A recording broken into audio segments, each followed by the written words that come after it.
Saviez-vous que le salaire mensuel moyen d'un travailleur en Algérie n'est que de 300 € environ?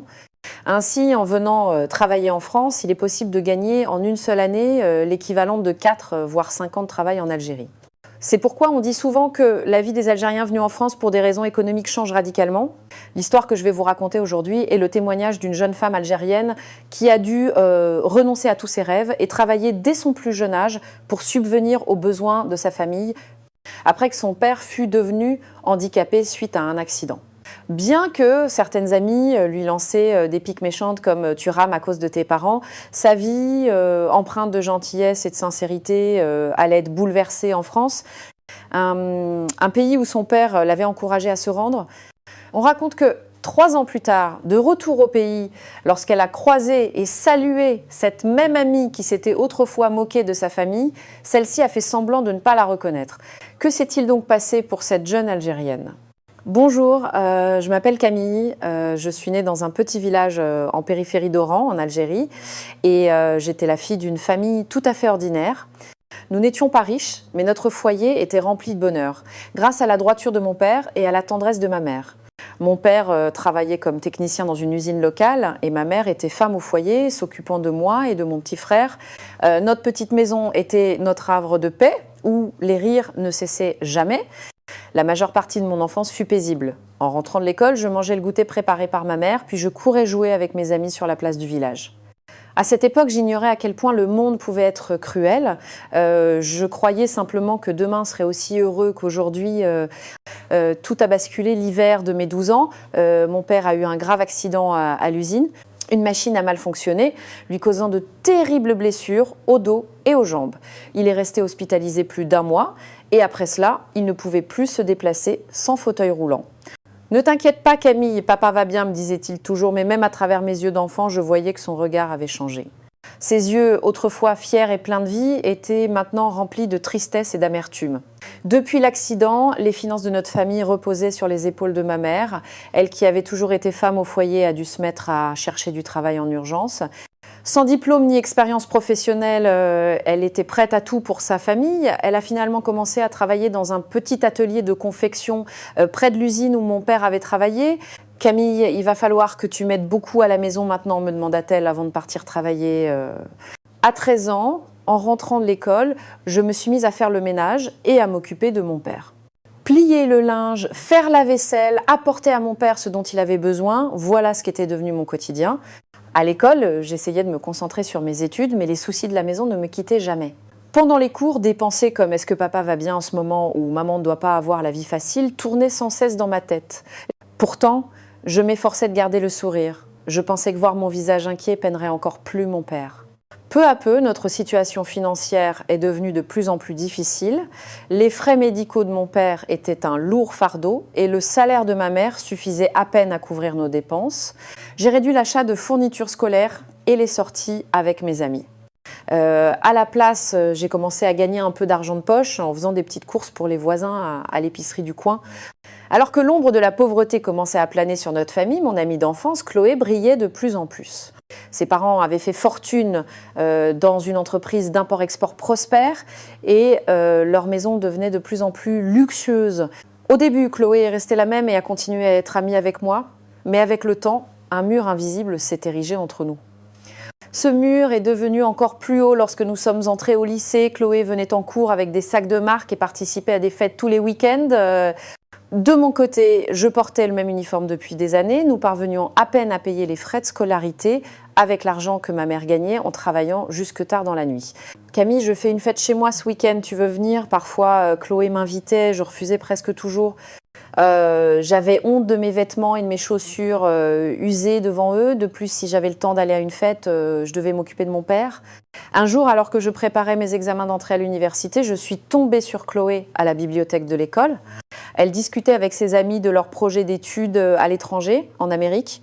Moi aussi, je voulais aller à l'université, mais avec la situation financière de ma famille, c'était un rêve inaccessible. Ce jour-là, j'ai pris mon courage à 2 mains et me suis approchée de Chloé. « Je peux étudier avec vous ?» Chloé m'a dévisagé un instant, puis a chuchoté quelque chose à ses amis. Elles se sont toute mise à ricaner. Les mots que Chloé a prononcés ensuite résonnent encore à mes oreilles. Honnêtement, Camille, tu n'as vraiment pas de chance avec tes parents, n'est-ce pas? À quoi bon étudier? Avec la situation de ta famille, l'université, c'est un rêve inaccessible. À cet instant, quelque chose s'est brisé en moi. Incapable de répondre, j'ai quitté les lieux. Seule dans le couloir, retenant mes larmes, je me suis sentie terriblement misérable. Pourquoi n'ai-je rien répondu? Pourquoi n'ai-je pas défendu mes parents? Depuis ce jour, je ne pouvais plus considérer Chloé comme une amie. Après le lycée, j'ai renoncé à l'université. Ma mère s'y est opposée en larmes, mais ma décision était ferme. Maman, il faut que je gagne de l'argent aussi. Il y a les frais médicaux de papa et c'est trop dur pour toi de tout assumer toute seule. Finalement, ma mère a dû accepter la réalité. J'ai trouvé un emploi dans l'usine où elle travaillait. Je travaillais de 7h du matin à 18h, parfois avec des heures supplémentaires. Même si je me piquais les doigts avec les aiguilles, même si mon dos me faisait mal, je tenais bon. En rentrant à la maison, je m'occupais de mon père et des tâches ménagères. Chaque jour était une épreuve, mais l'idée d'aider un peu mes parents me permettait de supporter.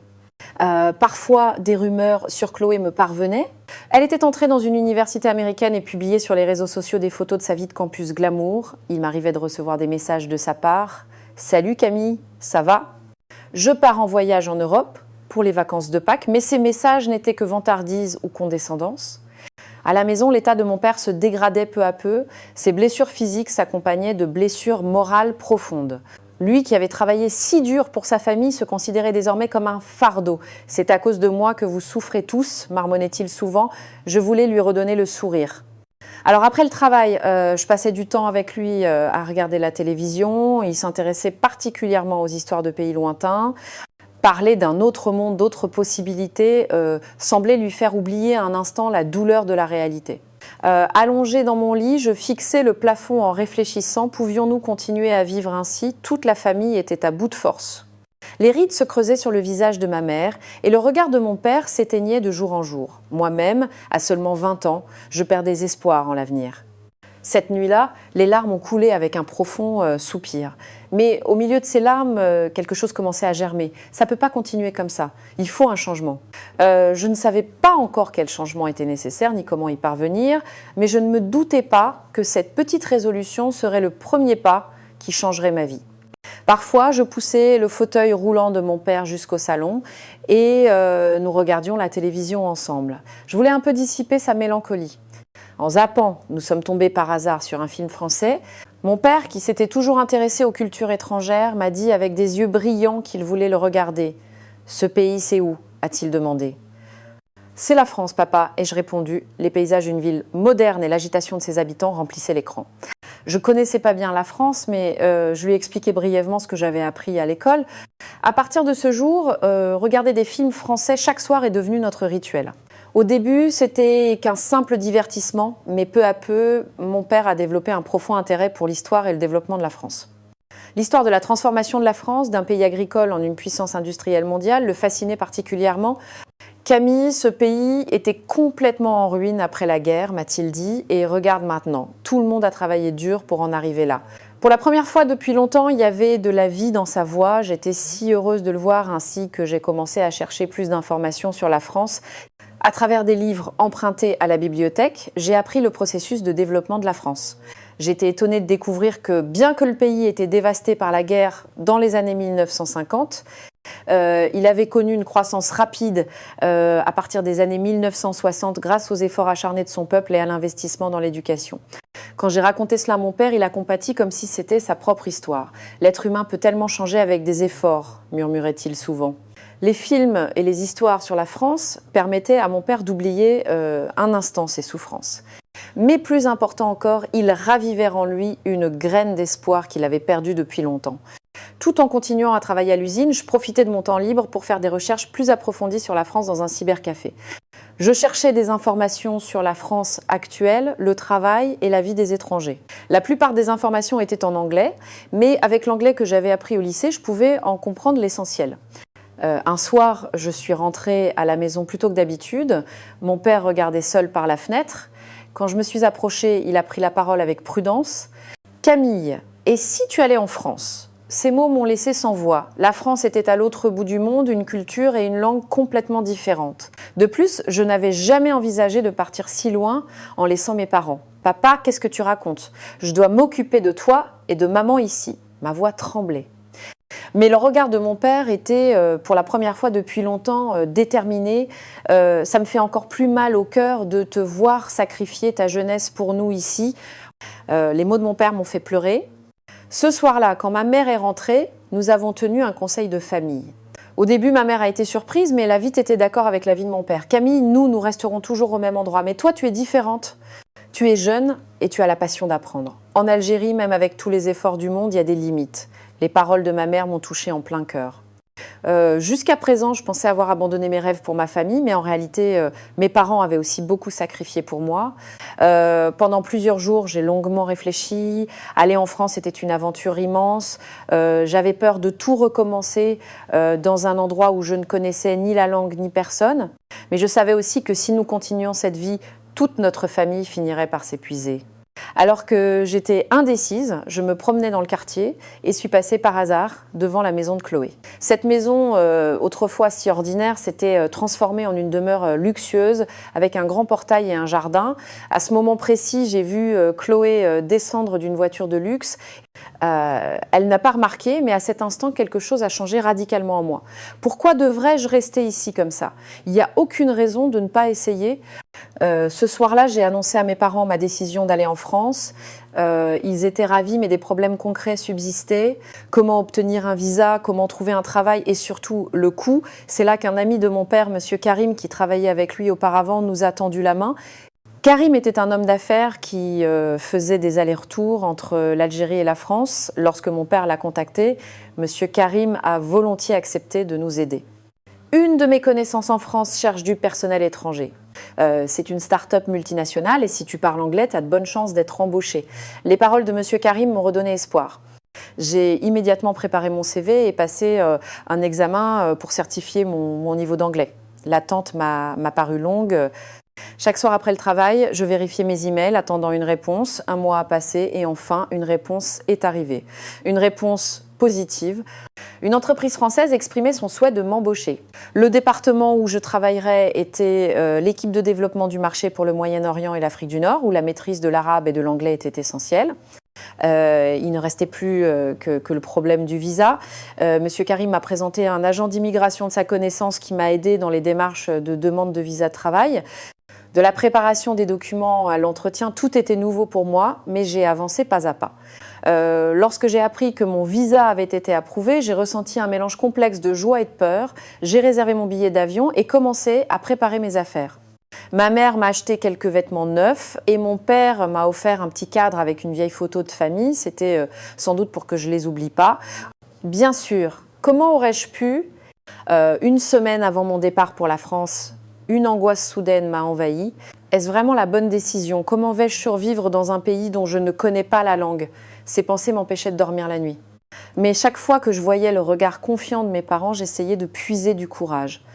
Le dernier jour, j'ai remis ma démission à l'usine. Mes collègues m'ont félicité tout en ayant l'air peiné de me voir partir. Camille, tu es vraiment courageuse. Reviens après avoir réussi? Leurs encouragements m'ont donné une grande force. De retour à la maison, alors que je faisais une dernière vérification de mes bagages, ma mère est entrée doucement dans ma chambre. Elle tenait une petite enveloppe à la main. C'est ce que nous avons économisé pour toi. C'est pas beaucoup, mais ça devrait t'aider à commencer ta nouvelle vie en France. En ouvrant l'enveloppe, j'ai trouvé l'argent que mes parents avaient mis de côté petit à petit. J'ai serré ma mère dans mes bras en silence. Pendant notre dernier dîner, notre famille a retrouvé le sourire pour la première fois depuis longtemps. En mangeant des plats traditionnels algériens que ma mère avait spécialement préparés, nous imaginions les expériences que je vivrais en France. Mon père a déplié une carte, me montrant l'emplacement de la France. Voilà Paris, c'est là que tu vas travailler. On dit que c'est l'une des villes les plus modernes du monde. Elle libre. Au fur et à mesure que la nuit avançait, la conversation est devenue plus sérieuse. Mon père m'a pris fermement la main et m'a dit « Camille, si jamais c'est trop dur, tu peux toujours rentrer à la maison. Mais ne renonce jamais sans avoir essayé de tester ton potentiel. Tu es notre fierté. » Ma mère a ajouté « Au début, tout sera nouveau et difficile, mais ta sincérité et ton cœur chaleureux brilleront où que tu ailles. » Les gens finissent toujours par remarquer cette sincérité. Le lendemain matin, dans le taxi qui nous emmenait à l'aéroport, je regardais par la fenêtre, gravant dans ma mémoire les paysages d'Oran, les montagnes, les maisons colorées, et les gens qui s'affairaient. L'idée que tout cela ferait bientôt partie de mon passé me serrait le cœur. Arrivée à l'aéroport, après avoir enregistré mes bagages, j'ai fait mes derniers adieux à mes parents. Ma mère essayait de retenir ses larmes, mais elles ont fini par couler. Mon père, assis dans son fauteuil roulant, tentait de paraître fort. « Je reviendrai après avoir réussi. Prenez bien soin de vous d'ici là. » Ma voix tremblait. Avant de passer le contrôle de sécurité, je me suis retournée une dernière fois. Mes parents étaient toujours là à me regarder. J'ai vu mon père se lever de son fauteuil et faire un pas. C'était comme s'il me disait « tu peux le faire ». Dans l'avion, assise près du hublot, je regardais la silhouette d'Oran devenir de plus en plus petite. Ça y est, je pars vraiment vers un nouveau départ. L'anxiété et l'excitation se mêlaient, mais une chose était certaine, ma détermination à réussir et à revenir. Alors que l'avion s'élevait au-dessus des nuages, j'ai sorti la photo de mon portefeuille et je l'ai regardée. Attendez-moi, je reviendrai, c'est promis. Ainsi commença mon voyage vers la France. J'avais fait le premier pas vers l'inconnu. Après un vol de plusieurs heures avec une escale, j'ai atterri à l'aéroport de Paris-Charles de Gaulle. Dès l'instant où je suis descendue de l'avion, tout était différent. La propreté et l'ordre de l'aéroport m'ont fortement marqué. C'était le contraire du brouhaha de l'aéroport en Algérie. Les panneaux d'affichage étaient tous en français, avec parfois des traductions en anglais. J'étais soulagée de voir des indications en anglais, mais le français ressemblait à des dessins que je ne pouvais pas lire. Après avoir passé l'immigration et récupéré mes bagages, j'ai suivi les instructions envoyées par l'entreprise pour me rendre à la sortie. Comme convenu, un employé de l'entreprise m'attendait avec une pancarte à mon nom. Il m'a accueilli avec un sourire chaleureux. « Mademoiselle Camille, bienvenue, je m'appelle Martin. » Je travaille au service des ressources humaines. Son anglais était fluide et voir ce premier visage amical dans cet environnement inconnu m'a rassurée. Monsieur Martin m'a accompagnée jusqu'à la voiture de l'entreprise. Le paysage de Paris qui défilait par la fenêtre était impressionnant. Des immeubles hauts, de larges avenues, des voitures circulant de manière ordonnée. L'échelle était incomparable avec Oran. Martin me montrait du doigt les principaux quartiers et monuments de Paris en m'expliquant. Tout me semblait si nouveau que j'hochais la tête sans cesse. Nous sommes arrivés à l'appartement fourni par l'entreprise. C'était un petit studio, mais propre et équipé de tout le nécessaire. Un lit, un bureau, une petite cuisine, une salle de bain, c'était plus que suffisant pour vivre seul. Martin m'a brièvement expliqué où se trouvaient les commodités du quartier et comment utiliser les transports en commun, puis il est parti. Rendez-vous demain à 9 h à l'entreprise. Je vous attendrai dans le hall. Seule dans la pièce, j'ai regardé par la fenêtre la ville inconnue. Je n'arrivais pas à réaliser que j'étais vraiment en France. J'ai envoyé un message à mes parents pour leur dire que j'étais bien arrivée et je me suis couchée tôt pour récupérer du décalage horaire. Mais l'excitation et la tension m'ont empêché de trouver le sommeil. Le lendemain matin, le réveil a sonné. C'était mon premier jour de travail. Je me suis habillée le plus correctement possible et comme Monsieur Martin me l'avait indiqué, j'ai pris le métro pour me rendre à l'entreprise. Je craignais de me perdre dans ce réseau de métro complexe, mais heureusement, les transports en commun de Paris étaient très bien organisés. Il y avait aussi des indications en anglais et j'ai atteint l'immeuble de l'entreprise sans grande difficulté. J'ai retrouvé Monsieur Martin dans le hall et nous sommes allés ensemble au service des ressources humaines. Là, j'ai reçu une formation sur le règlement de l'entreprise et l'environnement de travail. Le département où je travaillerai serait l'équipe de marketing global en charge du développement du marché pour le Moyen-Orient et l'Afrique du Nord. Heureusement, dans cette équipe, l'anglais était la langue de travail, donc la barrière de la langue ne semblait pas être un problème majeur. Lors de la première réunion d'équipe, j'ai rencontré mes collègues. L'équipe comptait 7 membres, dont le chef d'équipe, Monsieur Durand. Tout le monde m'a accueilli gentiment, mais leur niveau d'anglais variait. Certains le parlaient couramment, d'autres ne connaissaient que quelques salutations de base. Ils étaient impressionnés que je puisse parler à la fois l'arabe et l'anglais. Waouh, c'est incroyable de parler couramment 2 langues comme ça.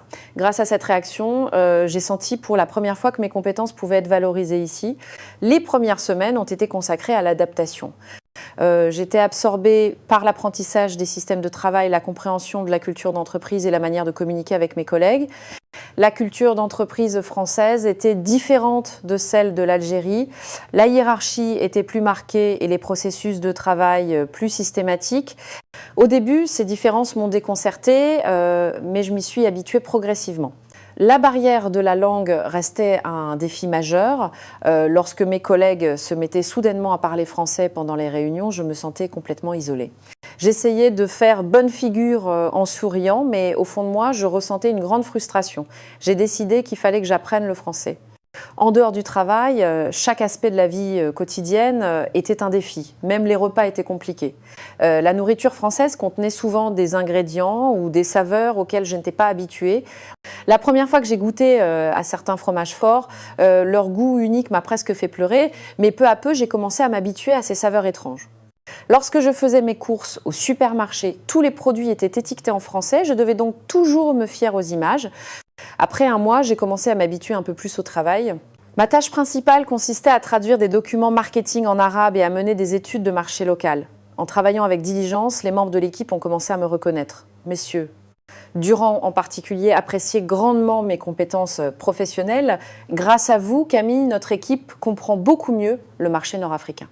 Cependant, tout le monde n'était pas aussi bienveillant. Un chef de service du marketing, M. Lefebvre, tentait souvent d'établir un contact physique inapproprié. Lors des pots d'entreprise, il s'asseyait à côté de moi et me tapotait l'épaule ou me proposait de nous voir à tête sous prétexte de questions professionnelles. Je refusais aussi poliment que possible, mais ces avances continuaient. Il m'était difficile de savoir s'il s'agissait d'une différence culturelle ou d'un problème personnel de sa part. Le jour de ma première paie, en voyant le montant viré sur mon compte, j'ai été stupéfaite au point d'en perdre la parole. C'était plus de 4 fois le salaire que je recevais en Algérie. En regardant ma fiche de paie, j'ai vu que diverses primes s'ajoutaient au salaire de base.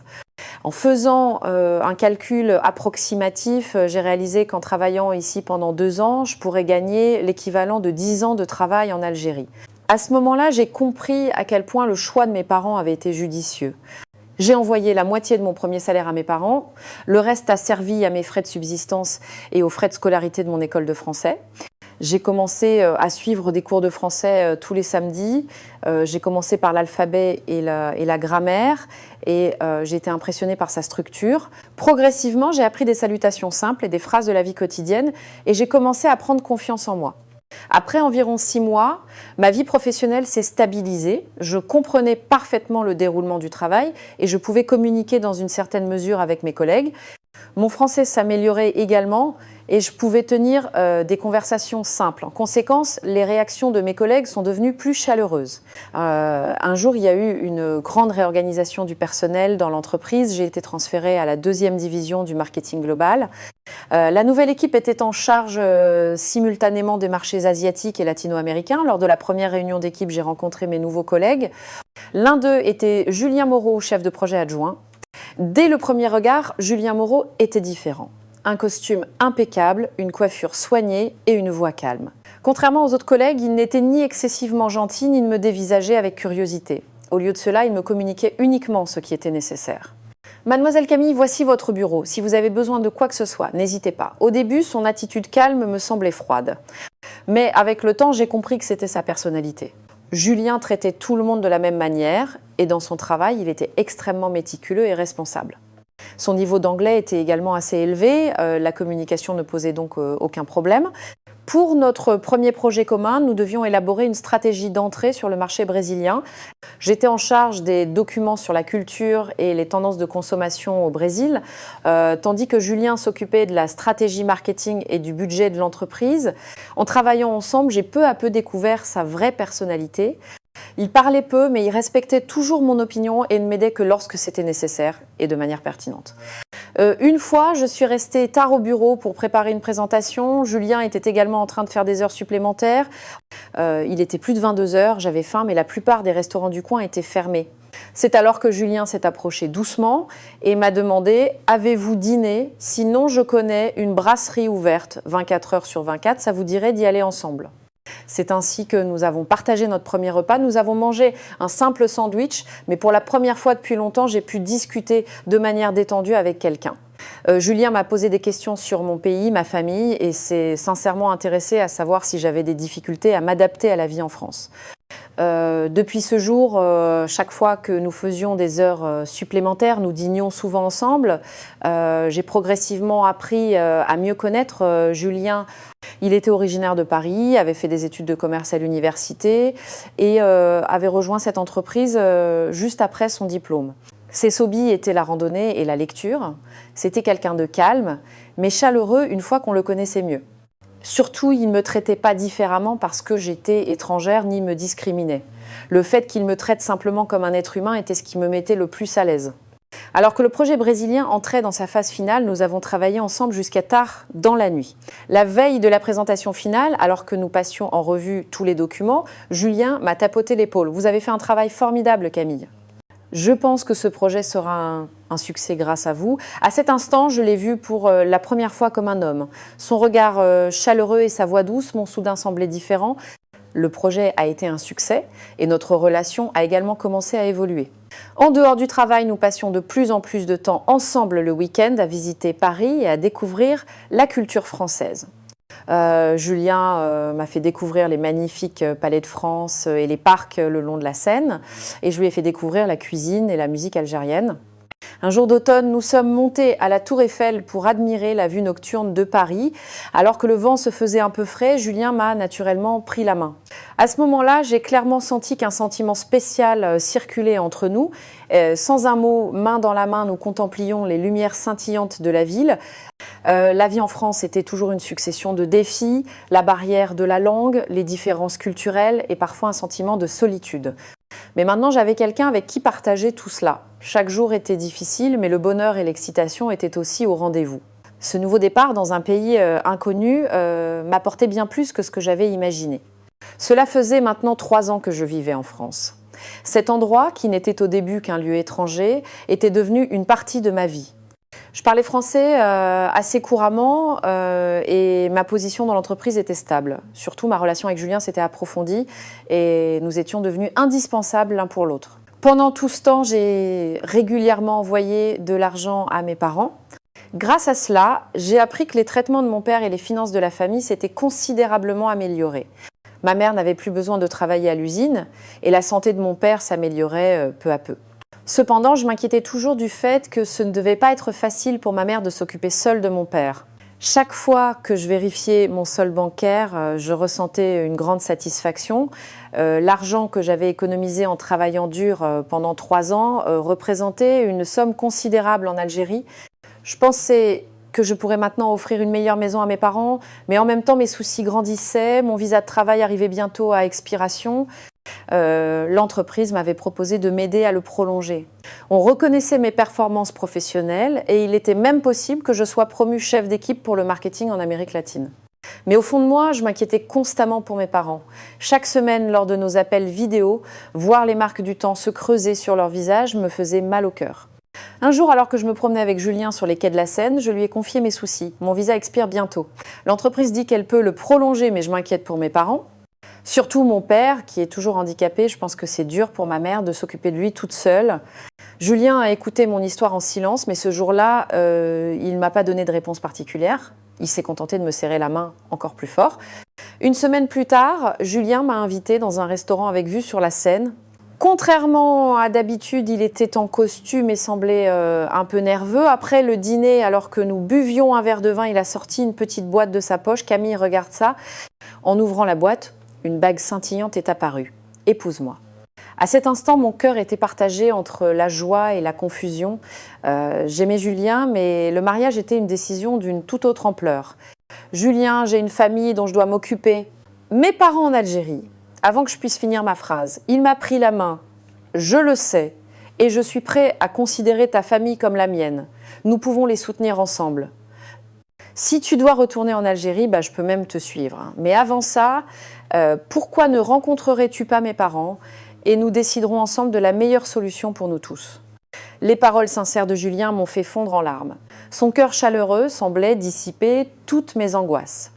Ce soir-là, j'ai accepté sa proposition, mais je lui ai dit que je voulais d'abord aller en Algérie pour le présenter à mes parents. Julien a accepté de tout cœur et nous avons commencé à planifier notre voyage en Algérie.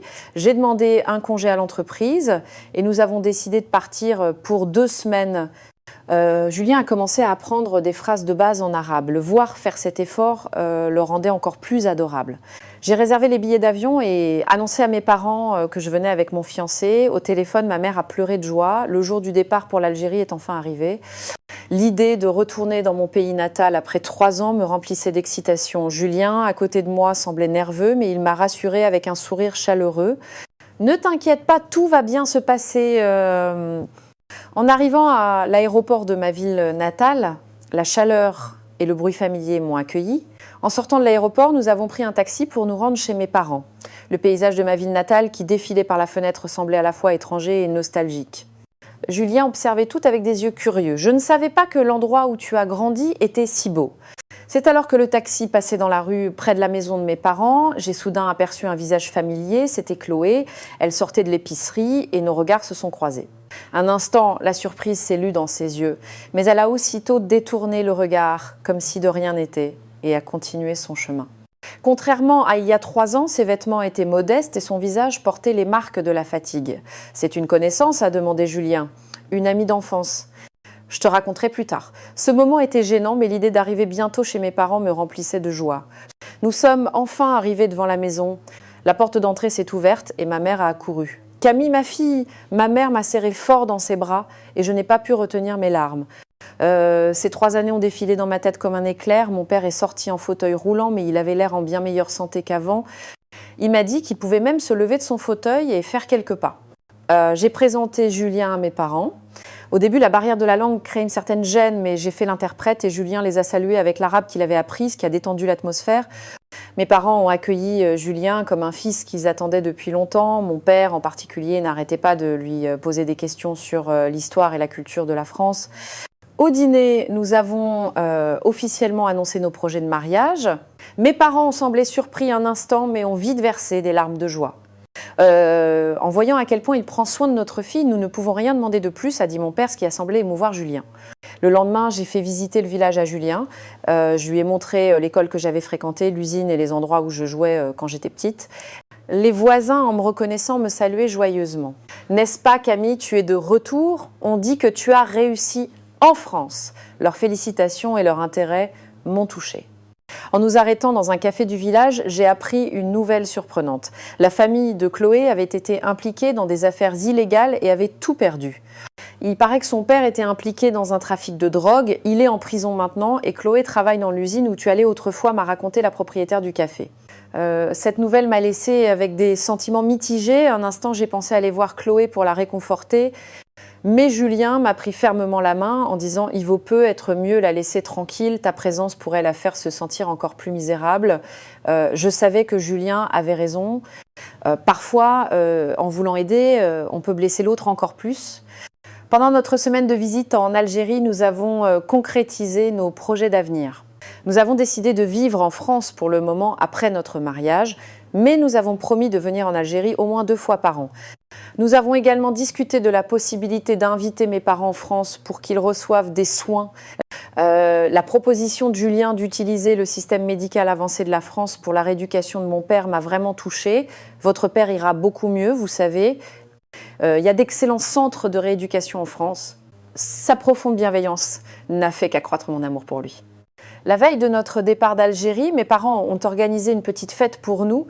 Les proches et les voisins sont venus et ce fut un moment chaleureux, rempli de nourriture et de musique. Même sans comprendre la langue, Julien semblait complètement charmé par la passion et la chaleur des Algériens.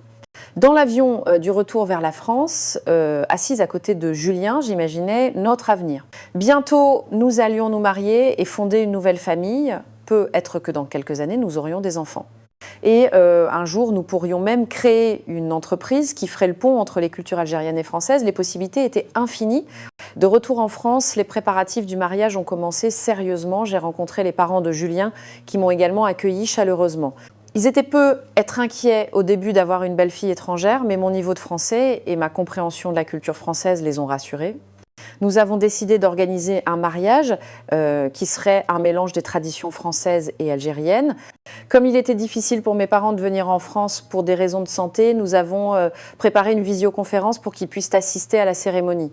Nous avons promis d'organiser une petite célébration en Algérie un jour.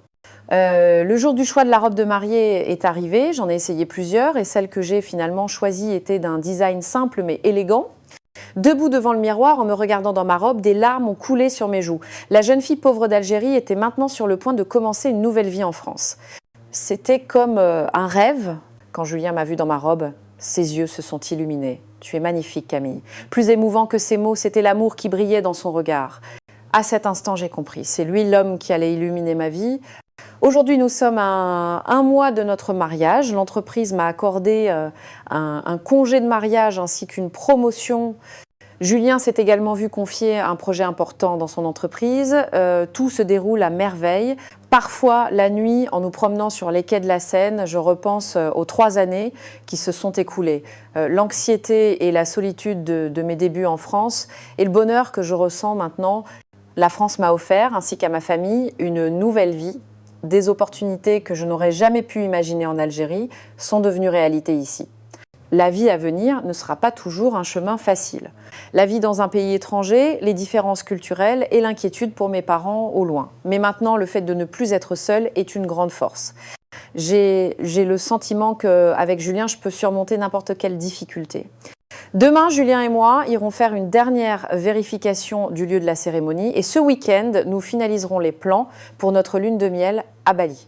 Tout n'est pas parfait, mais c'est amplement suffisant pour être heureux. Aujourd'hui, je suis prête à m'élancer vers un bonheur encore plus grand. En remerciant pour le cadeau que ce nouveau départ en France m'a apporté, je continuerai à avancer pas à pas vers un avenir meilleur.